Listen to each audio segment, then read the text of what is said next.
Kamareddy declaration బీసీలకు ఏదైతే 42% రిజర్వేషన్ను అమలు చేయాలని చెప్పేసి డిమాండ్ చేస్తూ, దానితో పాటుగా అసెంబ్లీలో పూలే విగ్రహాన్ని ఏర్పాటు చేయాలనే డిమాండ్తో కామారెడ్డి పట్టణంలో నిర్వహిస్తున్నటువంటి రౌండ్ టేబుల్ సమావేశానికి విచ్చేసినటువంటి బీసీ, ఎంబీసీ, ఈబీసీ, డిఎన్టీ అన్ని కుల సంఘాల నాయకులందరూ కూడా సామాజిక ఉద్యమాభివందనాలు తెలియజేస్తూ ఉన్నాం.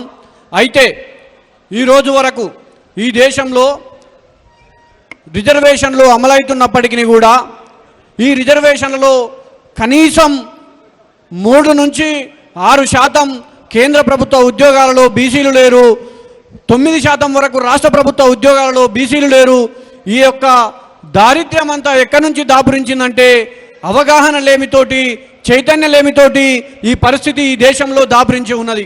ఈరోజు 42% రిజర్వేషన్లలో 3 బిల్లులు పెట్టాలని చెప్పేసి ఎందుకు యునైటెడ్ పూలే ఫ్రంట్ కానీ, కవితక్క గారు కానీ, జాగృతి కానీ ఎందుకు డిమాండ్ చేస్తూ ఉన్నదంటే, ఒకవేళ 3 బిల్లులు పెట్టకుండా మీరన్నిటినీ ఒకటే బిల్లులో చేర్చి న్యాయ సమీక్షకు పంపిస్తే అక్కడ సుప్రీంకోర్టులు కొట్టివేస్తే ఈ జాతులకు అన్యాయం జరుగుతుంది. అన్యాయం జరగొద్దంటే సపరేట్గా బిల్లులు పెట్టాలని చెప్పేసి చెప్తా ఉన్నాం. ఒకవేళ అన్యాయం జరగొద్దంటే ఆ యొక్క సంస్థల్లో మన వాళ్ళు, మన తరపున ప్రశ్నించే వాళ్ళు, లేదా మన తరపున మన యొక్క గొంతును వినిపించే వాళ్ళు ఒకరైనా ఉండాలి. ఆ పరిస్థితి ఈ దేశంలో తరతరాలుగా లేదని చెప్పేసి, అందుకే అభివృద్ధి చెందినటువంటి అవగాహన ఉన్నటువంటి మనకన్నా ముందున్న లేదా సామాజిక అవగాహన మెండుగా ఉన్నటువంటి కులాలు మాట్లాడుతూ ఉన్నాయి. నేను అడుగుతా ఉన్నా, ఈ దేశంలో బీసీలకు మొట్టమొదటిసారి రిజర్వేషన్లు ఇవ్వాలని చెప్పేసి చెప్పినటువంటి బీపీ మండలు 31 రోజులు బీహార్కు ముఖ్యమంత్రిగా పనిచేసిండు. అధికారం చూడకుండా ఆయన ఈ దేశంలో ఉన్నటువంటి అణగారిన కులాలకు రిజర్వేషన్లు ఇవ్వాలని అడగలేదు. లేదా ఈ దేశంలో చాలామంది ఇప్పుడు తెలంగాణ ప్రాంతంలో మాట్లాడుతూ ఉన్నారు.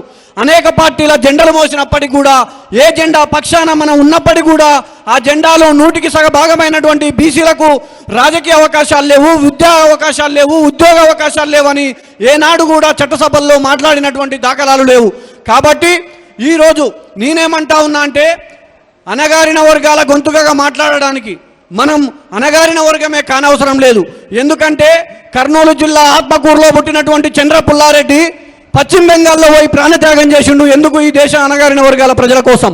కాబట్టి ఏ సమాజం నుంచి వచ్చినా ఈ సమాజంలో మానవుడిగా చూస్తూ వాళ్ళ యొక్క హక్కుల గురించి మన యొక్క అవకాశం ఉన్నంత వరకు గొంతుప్పి మాట్లాడేటువంటి ప్రతి గొంతు వెనుక మనం నిలబడాలి, ప్రతి జెండా వెనుక మనం ఉండాలి, ఆ యొక్క వాదాన్ని బలపరచాలి, మన యొక్క హక్కులను, మన యొక్క అవకాశాలను సాధించుకునే క్రమంలో మనం ముందుండాలని చెప్పేసి తెలియజేస్తూ, ఈ అవకాశం ఇచ్చినటువంటి కవితక్క గారికి ధన్యవాదాలు తెలియజేస్తూ, భవిష్యత్తులో 42% రిజర్వేషన్ ఇస్తామని చెప్పి ఇవ్వకుండా సమాజం ఏదైతే జనాభా లెక్కల్లో తక్కువ చూపించి మా యొక్క అవకాశాలను వేరే వర్గాలకు కట్టబెట్టాలని చూస్తే సహించేది లేదు. జాగృతి ఆధ్వర్యంలో పెద్ద ఎత్తున ఉద్యమాన్ని నిర్మాణం చేసి ఖచ్చితంగా రాష్ట్ర ప్రభుత్వం మెడలు వంచే విధంగా అక్కగారి ఆధ్వర్యంలో పనిచేస్తామని చెప్పేసి తెలియజేస్తూ, ఈ అవకాశం ఇచ్చినటువంటి మిత్రులందరూ కూడా ధన్యవాదాలు తెలియజేస్తూ, జై భీమ్, జై బీసీ, జై పూలే. Thank you.